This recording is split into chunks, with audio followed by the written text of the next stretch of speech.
So next up is Renée Gosline, and really important piece of research that is fresh off the press. We're just getting these results in literally sort of 72 hours before the IDE annual conference, which is fantastic because it shows you how fresh and exciting the research that we're doing is. So one of the questions that Tom Davenport raised was about the relationship between algorithms or machine learning and AI and human beings, either trained or not currently trained, using the suggestions made by those algorithms in the process of daily work. So that is a topic that we're investigating in the social analytics and experimentation pillar through experimentation, and Renée is doing this fascinating project that essentially looks at what factors determine whether a human decision maker will or will not rely on suggestions made by machine intelligence in the process of organizational decision making. So please welcome Renée. Clicker. Thank you. Hey, everybody. Good to see you all again. And as Sinan mentioned, this is hot off the presses. We've been doing a bunch of studies, and I'm happy to share with you the results of these studies today. So this is the first time I'm giving this talk, so be kind, but feel free to ask questions. Okay, so we heard a lot earlier today about the organizational side of the sort of market, right? And how do we and when do we use AI? And so one question that you might ask is, how much resource do we allocate across the touch points that we have with our customers to humans, helping them through their process and make their decisions, and how much should we allocate toward AI? Now, if we think about the human side, though, of this market, and as a behavioral scientist, that's kind of what I do. As a human, you might ask, under what circumstances and what kind of people sort of give more kind of weight to suggestions and input that come from AI sources, and what kinds of people and what kinds of circumstances lead us to give more weight to suggestions and input that come from human sources. And this is sort of the thing that keeps me up at night, other than my baby. Okay, so the average American makes about 35,000 choices per day, right? And obviously these vary in importance. Some may be as simple as what chair to choose in the room, but others are more important. And the thing is that many of them feature what we call goal conflict, right? So you know you should save money, it's very rational for you to do so, but then you see a hot car and you think to yourself, maybe I should take the leap. Or you are planning on being more healthy and you'd like to adhere to a diet, and you may want something sweet and you should probably go for the fruit, but boy, that chocolate cake looks really good. And increasingly, organizations help us make these decisions as well, right? Where we have a goal to be more economically or environmentally conscious, and we can sort of go with reducing our energy usage, turning off the lights and things of that nature. Or we could be lazy and not bother to do that, and the consequences, we know what they are for the earth. So when we think about this, kind of what leads us to make these decisions? How do we navigate these 35,000 plus decisions today? And enter behavioral science. So I'm going to do a pop quiz. Imagine you're driving down a suburban road in the evening and you see this animal pop out. What do? You slam on the brakes. That was I heard a few murmurs, but everybody pretty much said the same thing. Okay, great, you got an A on that pop quiz. Now, yes, you slam on the brakes, and that's a decision that you can make quickly and automatically, right? Because that's your system one process saying, that's what I should do. Now, imagine later today you go out to dinner and you get the wine list. How do you decide on what wine to choose? What bottle do you purchase for the table? Now there, you start to think of things like what grape, perhaps what you're eating, maybe you get suggestions from other people. And so you don't draw that conclusion as quickly as you do with the case of the deer in the road, because you're using a more deliberative process. You're using system two. And this might sound familiar to you because of thinking fast and slow, right? Popularized by Daniel Kahneman. Now, when we think about this, we understand that this processing that we do is done quickly. And we use shortcuts, mental shortcuts called heuristics, and they're wonderful because they help us navigate things quickly. So for instance, you could read this sentence even though there are several typos in there. And you didn't have to read each individual letter because you've seen the word mindful and so on and so forth, and you could understand the gist. And that's amazing. That's the good part about our brains. But we know that our brains are prone to cognitive bias. And so here at the IDE, in this particular pillar, we're trying to understand, can AI help? And under what circumstances can it? And that's really important because human beings are increasingly outsourcing cognitive tasks to artificial systems. So when we think about, in an economic perspective, developing from Homo sapiens to Homo economicus, here at the IDE, when we think about behavioral science, we think about developing from Homo economicus to Homo technologicus, where our choices and our thoughts and our processes are not merely sort of limited to what we think in our brains, but to what the brain in your pocket tells us we might want to think as well. So the societal implications, Sinan and Paramveer have talked about some of them, and some of them are really good. They can be really helpful, these nudges. For example, if you use Waze, and I know I do, at the end, when you reach your destination, you may program it to remind you to see if your baby's in the back. Because one thing we know about new parents is they don't get a lot of sleep. And so you can actually customize it. So it can say, in this case, don't forget the kid, you idiot. In my case, it says, where's Hudson? And my son goes, right here, Mama.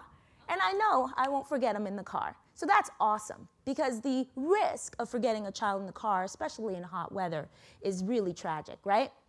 But then we also need to think about these implications that may be not so good. For instance, in the case of algorithmic bias. And so here we see the book Weapons of Math Destruction, written by Kathy O'Neill, who actually joined us at an IDE event in New York. And we need to think then about this increasing outsource of decisions, who does it, when, and what are the implications when we do it. So our sort of adoption of these algorithms is outpacing our understanding of the implications.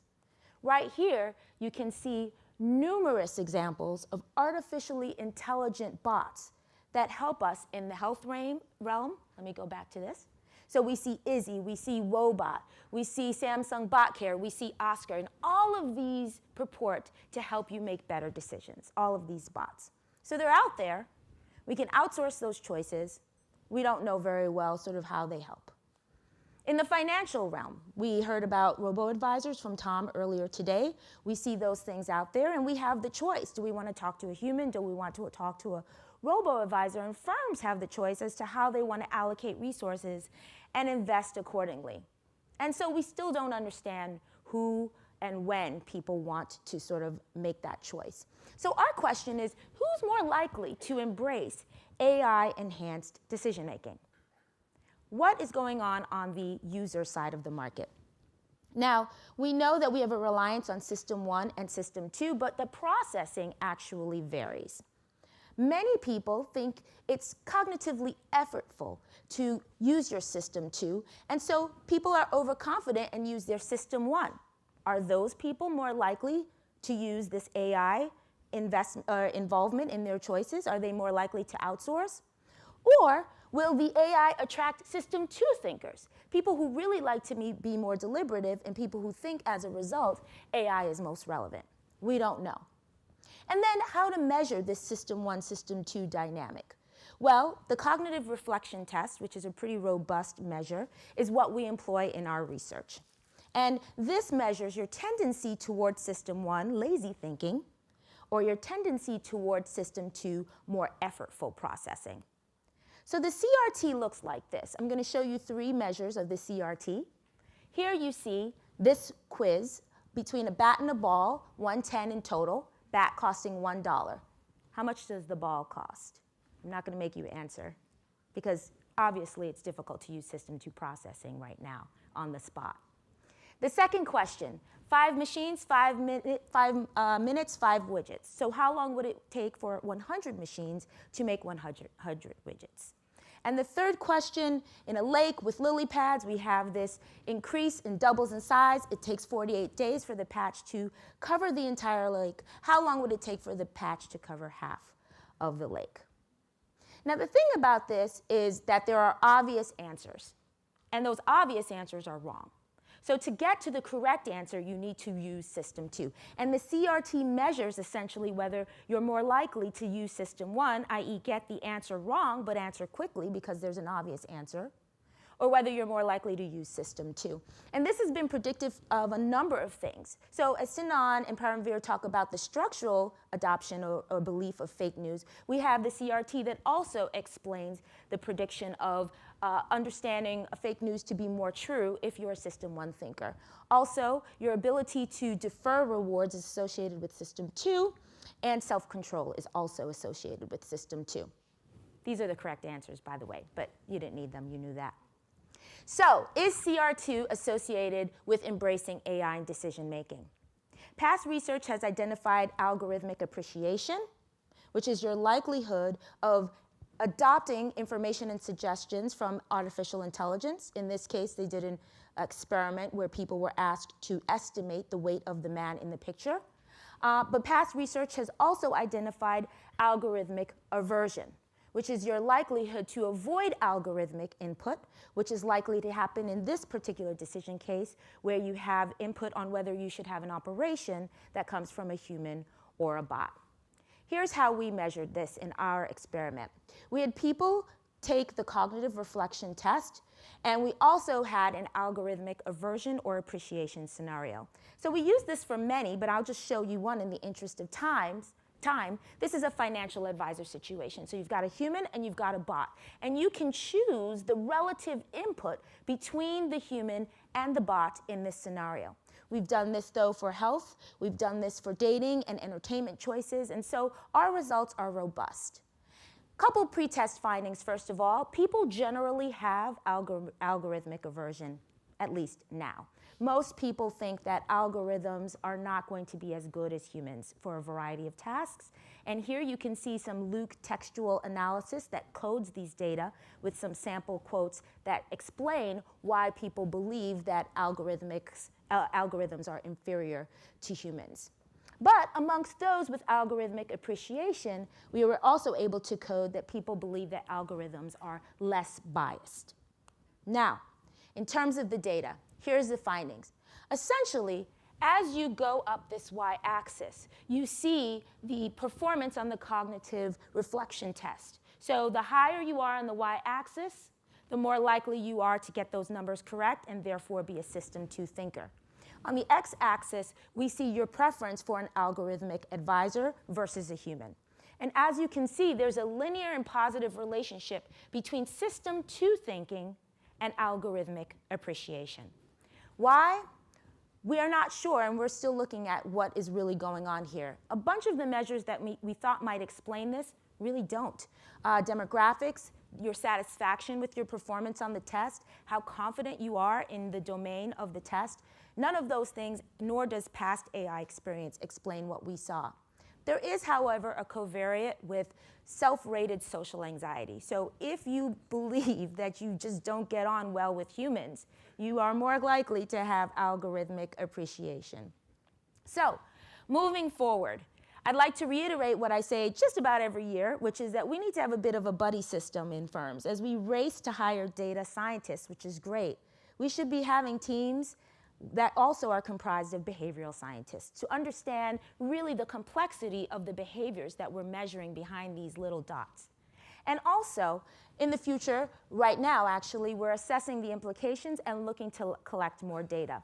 We're trying to find out if these system 2 users with their algorithmic appreciation are also more vulnerable to algorithmic bias. That's really important because system 2 is associated with higher performance and career success. So if these are powerful people and they're reliant on algorithms, and those algorithms are biased, as we know from weapons of mass destruction, what are the implications for social inequality?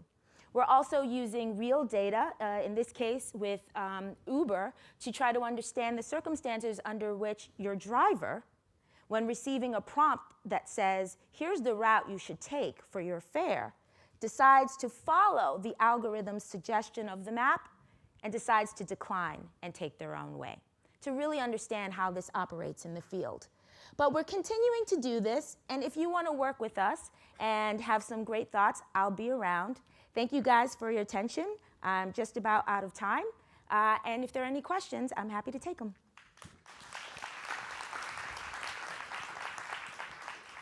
Questions? No questions about behavioral science and social media? Do you have algorithmic appreciation, and because I'm a human, you're... If she was a Did bot. I send my bot avatar up here? Any questions? No? All right. Oh, Eric.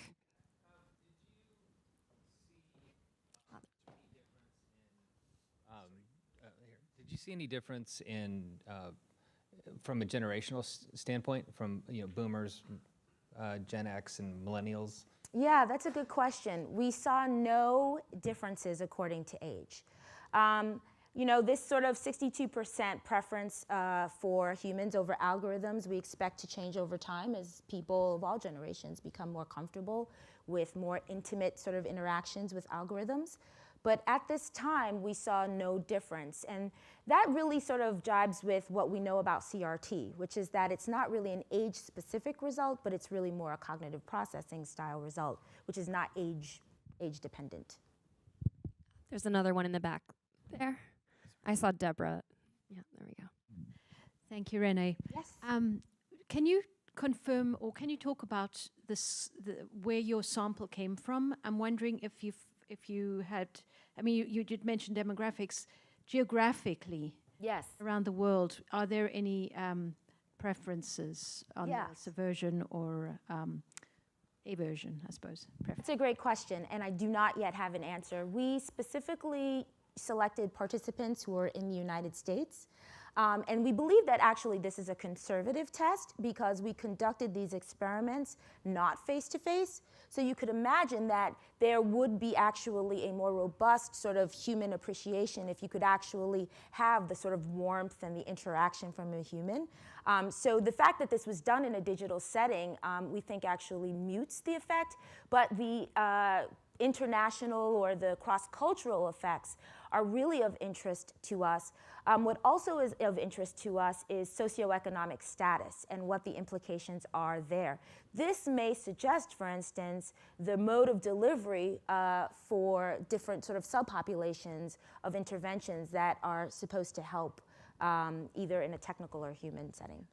I was just thinking that perhaps there's, the relationship between the system to thinking, whether there's any kind of educational history might be discernible, outside of the US, if you think comparing educational systems. Yes.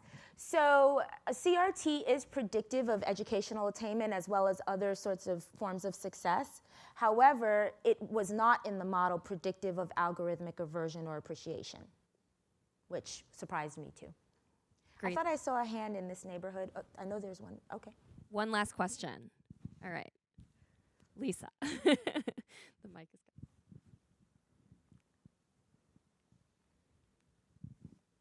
Thank you. Very dynamic presentation. Excellent. Thank you. I'd love it if you could unpack a little bit more about the implications of this. And it seems like the main insight is about choosing somebody wanting to choose advice from a robot versus a human. But have you thought about the way this would play out in terms of the adoption of technology in somebody's work and the reaction that somebody would have in a workplace to the advice from a robot? Absolutely. So we looked at the customer side of the market, but absolutely this has sort of internal as well as B2B implications. Now, this System 1, System 2 processing is independent, right, of sort of whether you're sort of in your work mindset or not. But my collaborator, who's a PhD student in WOG, Work Organization Group Systems, is our next sort of approach is to look at that. One thing that we're looking at together is the issue of what form that bot takes and how that affects. And we're looking at female voices versus male voices.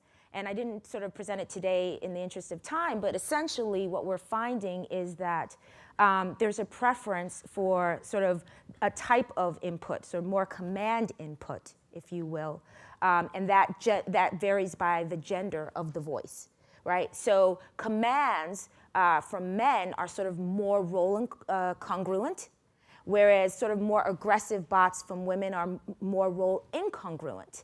And so we're looking at what that means also for how people work and the types of systems that organizations develop within. So more to come.